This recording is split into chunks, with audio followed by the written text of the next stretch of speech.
사도신경으로 신앙 고백하시겠습니다. 나는 전능하신 아버지 하나님 천지의 창조주를 믿습니다. 나는 그의 유일하신 아들 우리 주 예수 그리스도를 믿습니다.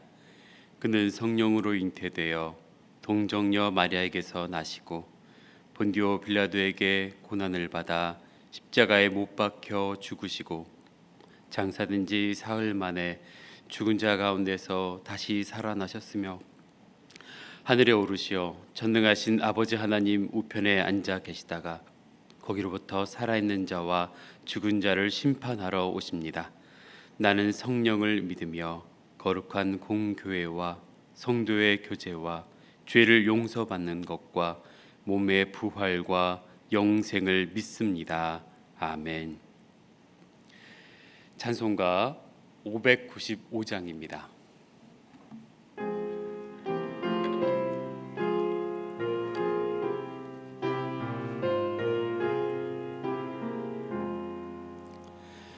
나 맡은 본분은 구주를 높이고 문 영원 구원 얻도록 잘 인도함이라. 부르심 받들어 내 형제 섬기며 그 주의 뜻을 따라서 내 정성 다하리. 주 앞에 모든 일 잘 행케 하시고 이후에 주님 배울 때 상 받게 하소서. 나 항상 깨어서 늘 기도드리며 내 믿음 변치 않도록 날 도와주소서.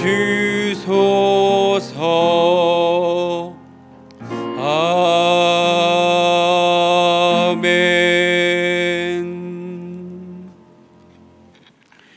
오늘 하나님께서 우리에게 주시는 말씀은 구약 성경 창세기 50장 24절에서 26절 말씀입니다. 창세기 50장 24절에서 26절 말씀을 저와 함께 한 목소리로 합독하도록 하겠습니다. 요셉이 그의 형제들에게 이르되 나는 죽을 것이나 하나님이 당신들을 돌보시고 당신들을 이 땅에서 인도하여 내사 아브라함과 이삭과 야곱에게 맹세하신 땅에 이르게 하시리라 하고, 요셉이 또 이스라엘 자손에게 맹세시켜 이르기를 하나님이 반드시 당신들을 돌보시리니 당신들은 여기서 내 해골을 메고 올라가겠다 하라 하였더라. 요셉이 110세의 죽음에 그들이 그의 몸에 향재료를 넣고 애굽에서 입관하였더라. 아멘. 오늘 이 말씀은 제가 입관 설교 때 하는 말씀인데 정작 생각해 보니까 저희들이 살아 계셨을 때는 듣지 못하는 설교일 수도 있겠다 싶어서 오늘 이 말씀을 함께 나눕니다. 태초의 시작, 온 우주의 창조로 시작한 창세기는 한 인간의 죽음, 요셉의 입관으로 끝이 납니다. 창세기가 한 인간의 죽음으로 끝나는 것은 결코 우연이 아닙니다. 그 안에는 우리 하나님의 깊고도 놀라우신 뜻이 담겨 있습니다.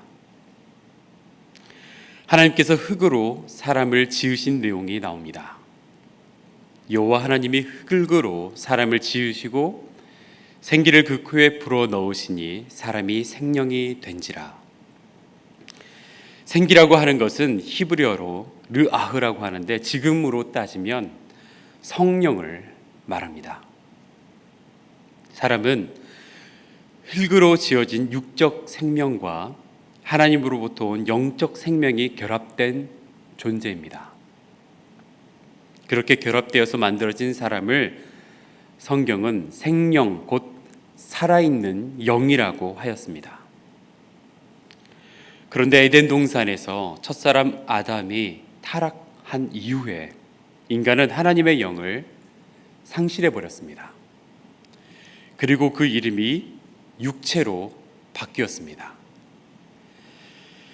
여호와께서 가라사대 나의 신이 영원히 사람과 함께하지 아니하리니 이는 그들이 육체가 됨이라. 창세기 6장 3절 말씀입니다. 타락은 다름 아닌 바로 하나님의 영을 상실하였다는 뜻입니다. 하나님의 영을 상실하여 육체가 된 인간은 자연히 흙에서 난 속성이 두드러질 수밖에 없습니다. 창세기 첫 장에는 그래서 땅이 혼돈하고 공허하며 흑암이 깊음 위에 있다고 기록하고 있는데, 땅에 혼돈과 공허와 흑암이 있다는 것은 땅에 속한 자의 본질을 말합니다. 그 말은 하나님의 영을 잃어버린 인간이 가진 속성을 말합니다. 땅에서 난 흙으로 지어진 인간의 본질은 그러므로 혼돈, 공허, 흑암입니다. 혼돈하다는 것은 질서가 없는 상태를 말합니다. 질서가 없으면 무엇이 중요한지를 모릅니다. 세상의 많은 사건들, 사고들, 혼돈에서 생기는 사건들입니다. 무엇이 중요한지 모를 때 덜 중요한 것들, 하찮은 것들이 더 중요한 것들을 삼키는 일이 벌어집니다. 예를 들자면 아버지보다 아버지 사망 보험금이 더 중요할 때 아버지를 죽이는 일이 벌어집니다. 덜 중요한 돈이나 명예 이런 것들 때문에 더 중요한 생명을 죽이는 일까지 벌어집니다. 공허하다는 것은 채워도 채워지지 않는 본질적인 공허를 말합니다. 아무리 욕심껏 채워도 그 끝이 없습니다. 그래서 욕심껏 채우려다가 대부분 다 중독과 집착에 빠집니다. 그것은 죽어서도 끝이 나지 않는 욕심입니다. 본질적 공허가 그를 죽음에 이르게 하는 것입니다. 한번 우리 주위를 살펴보십시오. 아무리 많이 가졌다 하여도 그가 다른 것에 손을 대고 그것이 결국 그를 죽게 만드는 일까지 벌이는 것, 연예인들의 그 마약 투약으로 인한 죽음, 우리들은 많이 봤습니다. 흑암은 앞일을 알지 못하는 캄캄함을 말합니다. 어둠에 사는 인간은 한치 앞을 모르니 미래를 두려워하고 걱정하고 염려합니다. 그래서 해결해 보려고 점을 치러 다니고 무당을 찾고 부적을 붙이고 애군을 피하려고 구슬합니다. 그러한 헛된 몸부림들을 치는 겁니다. 본질적으로 흑암에 앉아있는 인간의 두려움입니다. 그래서 하나님께서는 흑의 본질을 아시고 창세기 1장 2절에 하나님의 영은 수면 위를 운행하십니다. 혼돈, 공허, 흑암에 있는 그 땅의 존재를 보시고 하나님의 영은 수면 위를 운행한다고 표현하고 있습니다. 운행하다의 이 히브리어 말은 암탉이 알을 품다의 의미와 동일합니다.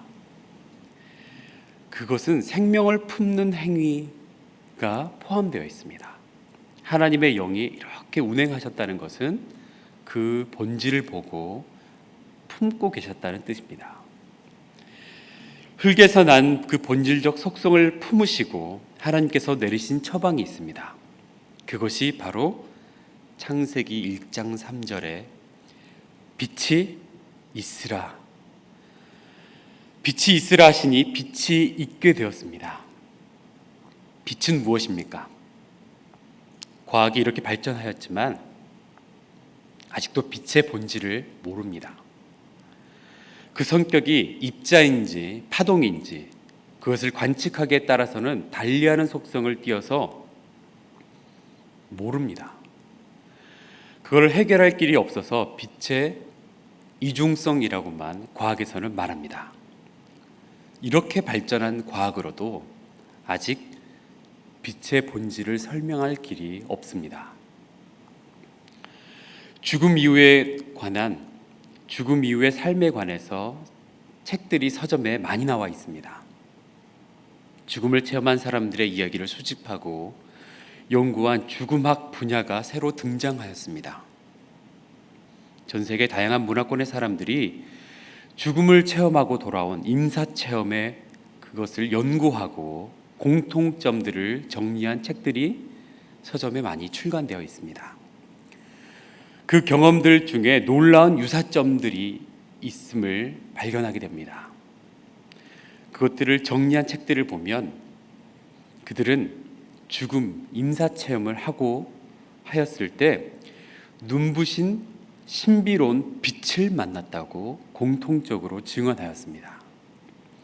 그 빛이 자신을 반겼다고 쓰고 있습니다. 신약성경 사도 요한이 요한복음 첫 장에 말하고 있는 내용이 있습니다. 태초에 말씀이 계시니라. 이 말씀이 하나님과 함께 계셨으니 이 말씀은 곧 하나님이시니라. 그가 태초에 하나님과 함께 계셨고 만물이 그로 말미암아 지은 바 되었으니 지은 것이 하나도 그가 없이 된 것이 없느니라. 그 안에 생명이 있었으니 이 생명은 사람들의 빛이라. 빛이 어둠을 비추되 어둠이 깨닫지 못하더라. 태초에 말씀이 계셨고 그 말씀이 하나님과 함께 계셨으니 그가 빛이라고 말씀합니다. 무슨 말입니까? 태초에 하나님과 함께 천지를 창조하셨고 빛으로 존재하신 이가 예수 그리스도라는 뜻입니다. 빛의 속성을 한번 생각해 보십시오. 빛은 밝습니다. 혼돈하던 인간, 즉 무엇이 중요한지 모르는 인간에게 예수 그리스도께서 이 땅에 오심으로 무엇이 가장 중요한지를 알게 되었습니다. 생명과 구원, 영혼과 자유, 진실과 사랑 등 예수님 때문에 하나님께 우리들이 얼마나 소중한 존재인지를 알게 되었습니다. 또한 빛은 따뜻합니다. 공허한 인간의 마음에 자신의 생명을 내어주시기까지 십자가 사랑을 베푸신 예수 그리스도 때문에 우리들이 예수님의 빛을 받으면 은혜를 깨닫고 감사하게 됩니다. 공허한 마음을 채우려 이것저것 욕심부려 중독과 집착에 빠져 있던 인간이 예수 그리스도의 사랑과 구원으로 인해서 감사를 깨닫고 은혜를 누리게 되었습니다. 사실 중독과 집착은 치료제가 없습니다. 어떤 중독으로 벗어났다고 해도 또 다른 중독이 생기기 마련입니다. 인간의 실존적 공허는 예수 그리스도의 생명의 빛이 아니고서는 치유와 회복의 길이 묘연합니다. 빛은 또한 새롭습니다. 신년이 되면 사람들은 누가 시키지 않았는데도 앞다투어 떠오르는 해를 보러 갑니다. 앞날을 두려워하며 염려하던 인간이 빛을 향하고 기도하며 미래를 소망합니다.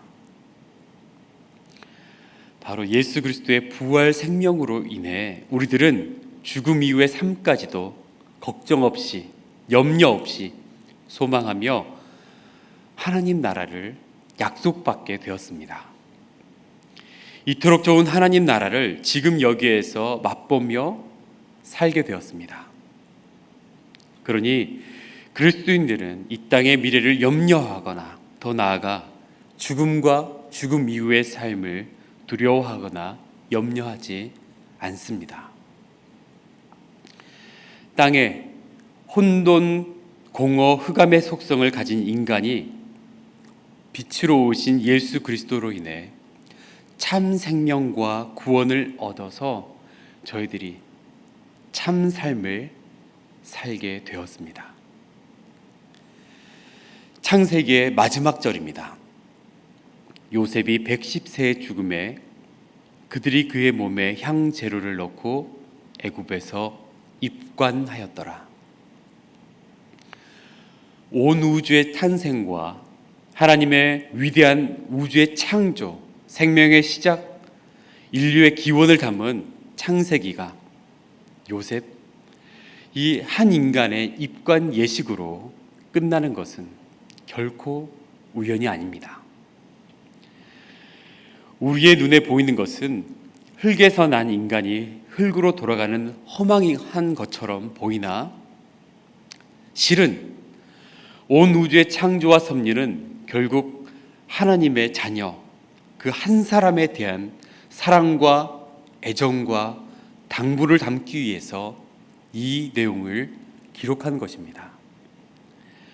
24절입니다. 나는 죽을 것이나 하나님이 당신들을 돌보시고 이 땅에서 인도하여 내사 아브라함과 이삭과 야곱에게 맹세하신 땅에 이르게 하시리라. 쉬운 말로 하면 나는 곧 죽습니다. 하나님께서 반드시 여러분에게 찾아오시고 여러분을 이 땅에서 이끌어내사 아브라함과 이삭과 야곱에게 엄숙히 약속하신 땅으로 들어가게 하실 것입니다. 하나님께서 한 인간의 삶과 죽음을 보시고 그를 관에 들고 약속의 땅으로 모시고 소망하며 살기를 바라신다는 것입니다. 요셉은 어떤 인물입니까? 요셉은 야곱의 11번째 아들입니다. 형들의 시기와 질투로 죽음의 위기를 겪기도 했었고 노예로 팔려가기도 했었고 억울한 누명을 쓰고 투옥되기도 했던 사람입니다. 한 번 노예는 평생 노예임에도 그는 하나님의 은혜로 신분도 바뀌고 애굽 나라의 총리 대신이 된 입지전적인 인물입니다. 결국에는 자신을 버린 형들도 용서하고 화해하고 그토록 그리워했던 아버지와 동생과 다시 만나게 되고 또 그로 인해 그 집안이 극심한 기근과 죽음의 땅에서 옮겨져 임시 거처인 애굽의 고센 땅으로 이주하여서 살게 되었습니다. 우리들이 겪는 인간사의 수많은 질곡과 아픔이 그 요셉 한 사람 안에 모든 것이 담겨 있습니다. 우리의 인간사를 표본처럼 갖고 있는 인물입니다. 그런 그가 끝까지 붙잡았던 것은 바로 다름 아닌 약속의 땅 하나님 나라입니다.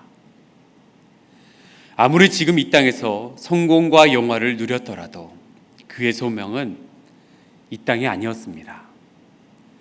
그의 소망은 약속의 땅 하나님 나라였습니다. 그러므로 요셉은 자신은 죽어도 하나님께서 여전히 살아계셔서 우리 남은 식구들을 돌보시고 보살펴 주실 것을 확신하고 떠납니다. 그리고 자신의 아들들에게 맹세하게 하면서 말합니다. 그것이 오늘 본문의 25절입니다. 내 해골을 메고 올라가겠다 하라. 그것은 시신이 묻힐 자리를 말하는 것이 아닙니다. 자신이 가는 곳 약속의 땅 하나님 나라를 말합니다. 이 땅에서의 삶이 아무리 좋았더라도 고센 땅이 비옥하고 살만하였다고 하더라도 결국에 우리의 소망은 약속의 땅 하나님 나라라는 것입니다. 그래서 한 인간의 입관으로 끝나는 창세기의 마지막 장은 하나님의 약속을 붙잡고 하나님 나라를 소망하며 살아가는 출애굽 백성을 탄생시키는 새로운 시작이 됩니다. 그래서 창세기 다음에 바로 나오는 성경이 출애굽기입니다. 그러므로 출애굽기는 마치 약속의 땅을 소망하며 요셉의 관을 들고 떠나는 거대한 장래 행렬과 같습니다. 그러므로 생명의 빛 대신 예수님 안에서 인간의 죽음은 세상 사람들이 느끼는 것처럼 실패나 끝이나 막다른 길이 아닙니다. 오히려 새로운 시작이며 새로운 출발입니다. 요셉의 입장에서 보면 탄생보다 더 큰 축복의 시간이 벌어진 것입니다.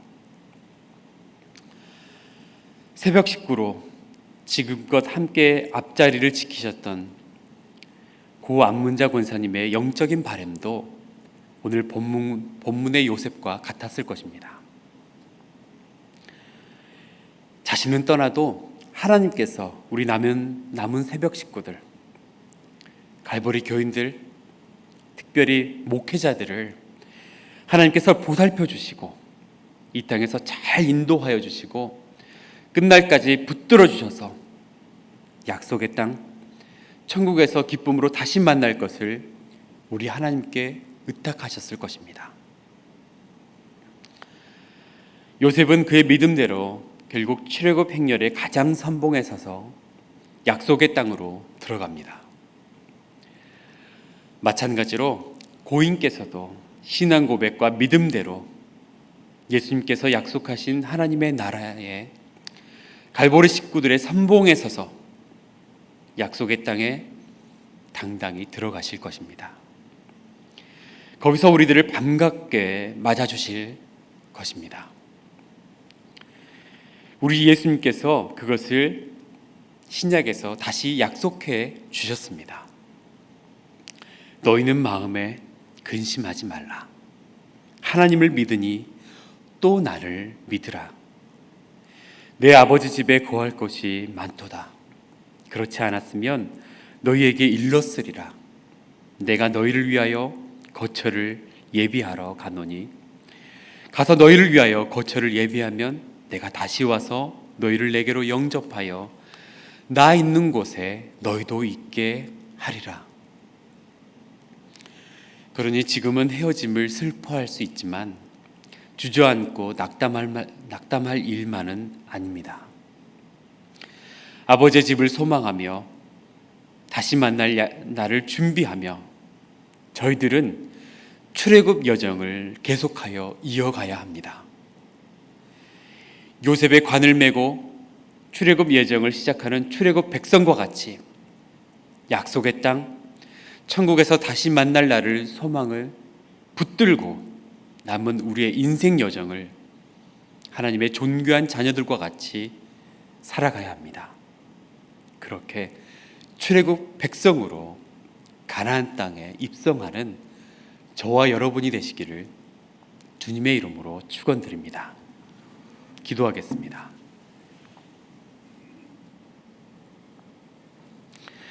하늘에 계신 우리 아버지 하나님, 빛으로 오신 주님으로 인해 저희들 사망을 지나 생명에 이르게 되었음을 고백합니다. 저희들 이 땅을 살아가는 동안 그 좋은 하나님 나라를 단단히 붙들고 서로를 일으키고 위로하며 격려하고 사랑하며 반드시 이루게 하시겠다 하신 약속의 땅에서 모두 반갑게 다시 만날 소망으로 이 땅을 승리하며 살아가게 하옵소서. 예수님의 이름으로 기도드립니다. 아멘. 하늘에 계신 우리 아버지, 아버지의 이름을 거룩하게 하시며 아버지의 나라가 오게 하시며 아버지의 뜻이 하늘에서와 같이 땅에서도 이루어지게 하소서. 오늘 우리에게 일용할 양식을 주시고 우리가 우리에게 잘못한 사람을 용서하여 준 것 같이 우리 죄를 용서하여 주시고 우리를 시험에 빠지지 않게 하시고 악에서 구하소서. 나라와 권능과 영광이 영원히 아버지의 것입니다. 아멘.